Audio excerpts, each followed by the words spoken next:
मित्रांनो, माझ्या पाठीमागे कोरलाई किल्ला आहे, बघू शकता. समुद्राच्या कडाला कोरलाई किल्ल्याचा सफर करणार आहोत.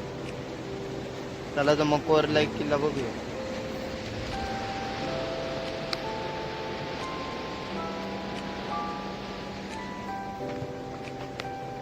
मिनिटाची पायपीट करून आल्यानंतर आज आपण किल्ल्याचा इतिहास जाणून घेणार आहोत.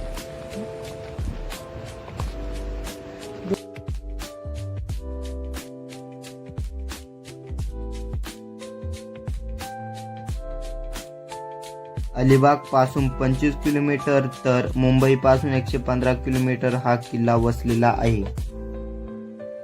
कोरलाई किल्ला असा मोक्याच्या जागी आहे, त्यामुळे पोर्तुगीजांना कोरलाई पासून ते वसई पर्यंतचा आपला प्रांताचे रक्षण करणे अत्यंत सोपे झाले.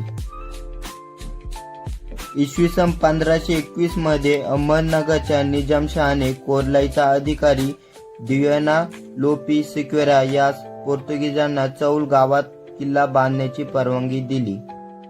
पोर्तुगीजांना चौल या रेवदंडाजवळ खाडीच्या पलीकडील बागेत आपले बांधकाम सुरू केले. त्यानंतर कोरलाईचा उत्तर किनाऱ्यावर पहिला मजबूत धक्का बांधला. मित्रांनो, बघू शकतात किल्ल्याचा हा प्रवेशद्वार आहे. कुलाबा किल्ल्यावरून येणारा जलमार्ग हा आहे.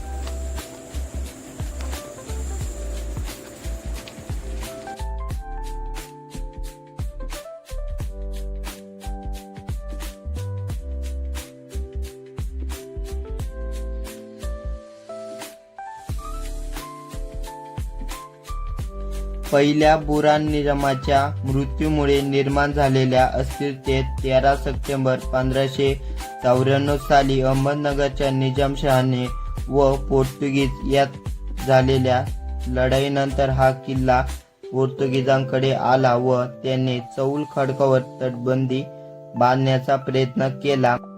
मात्र हुसेन निजामाला हे काही आवडले नाही व त्याने संघर्ष उभा केला. यात दोन्ही बाजू सर्व शेवटी हतबल झाल्या व असा तह झाला की निजामाने काही नवीन बांधकाम करू नये व पोर्तुगीजांनी त्यांना सागरी उपद्रव देऊ नये.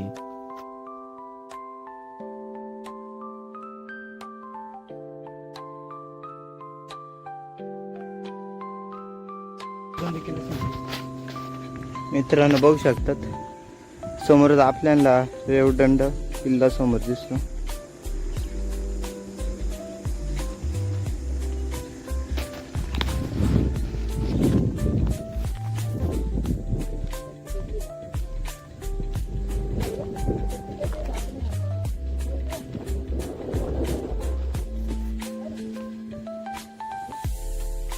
डोकोटो याने 1602 मध्ये केलेल्या उल्लेखानुसार या किल्ल्यावर 8000 शेबंदी तैनात होती.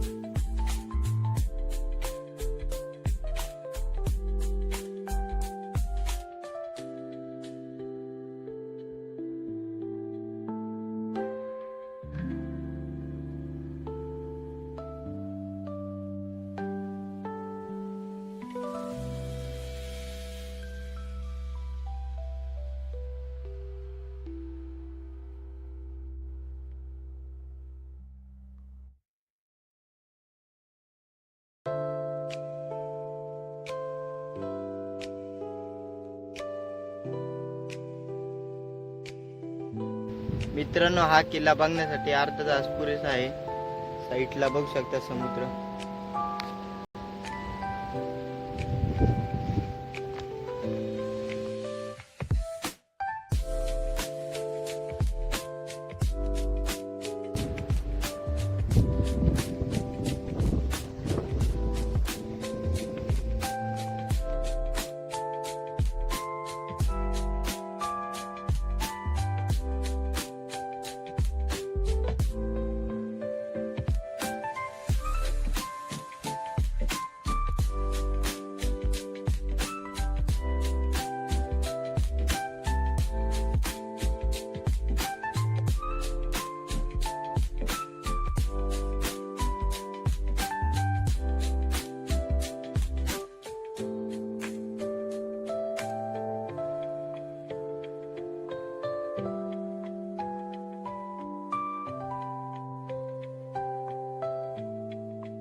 रत्नेश्वर महादेव मंदिर समोर तुलसी वृंदावन बघू शकता।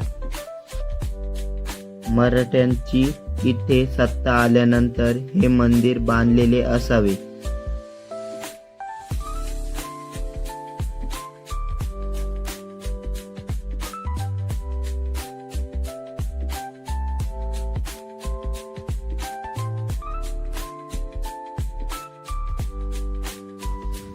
ओ पाणी घ्या, पाणी घ्या। जय शिवराय। आम्ही नाशिकवरून आलेलो आहोत। आता आम्ही आलेलो आहे कोरलाई किल्ला। इथे कोरलाई गाव आहे, इथून 2 किलोमीटर किल्ला आहे आणि हा भुईकोट किल्ला आहे। जास्त उंचावर नसून थोडा आहे। जय शिवराय, धन्यवाद।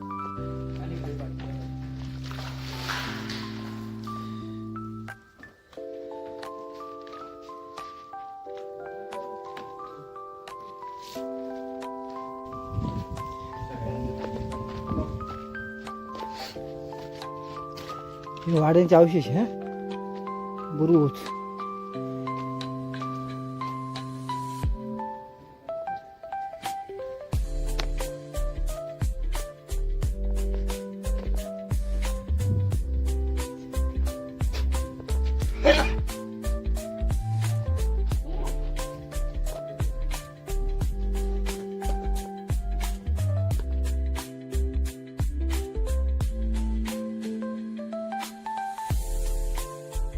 भारतातील एकमेव गाव आहे इथे पोर्तुगीज भाषा बोलली जाते।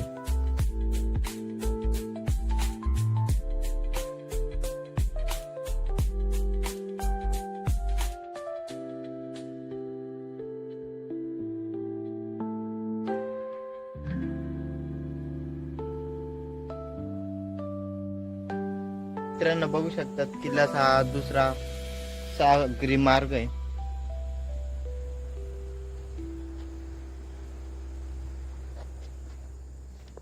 हा किल्ल्याचा दुसरा प्रवेशद्वार।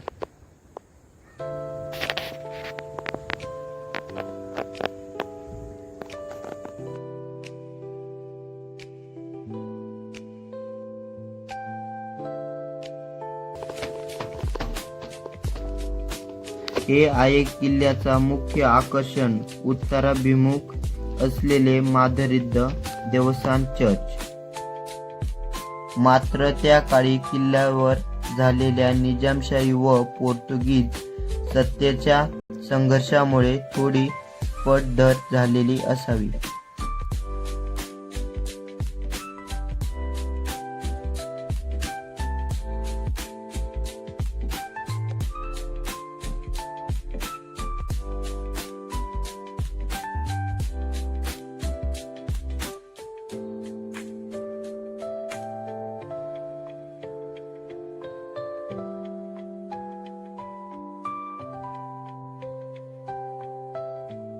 छत्रपती संभाजी महाराजांनी एकदा हा किल्ला घेण्याचा प्रयत्न केला होता, मात्र तो प्रयत्न अयशस्वी ठरला।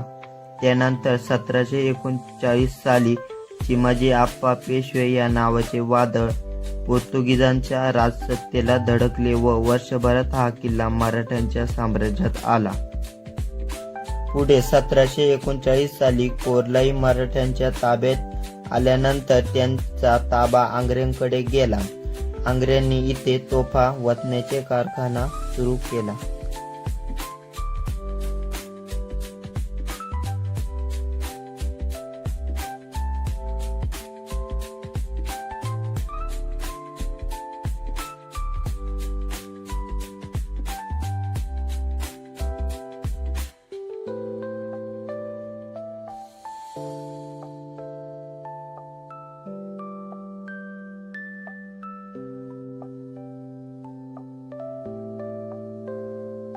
त्या काळी या किल्ल्यावर 70 तोफांचा ताफा होता।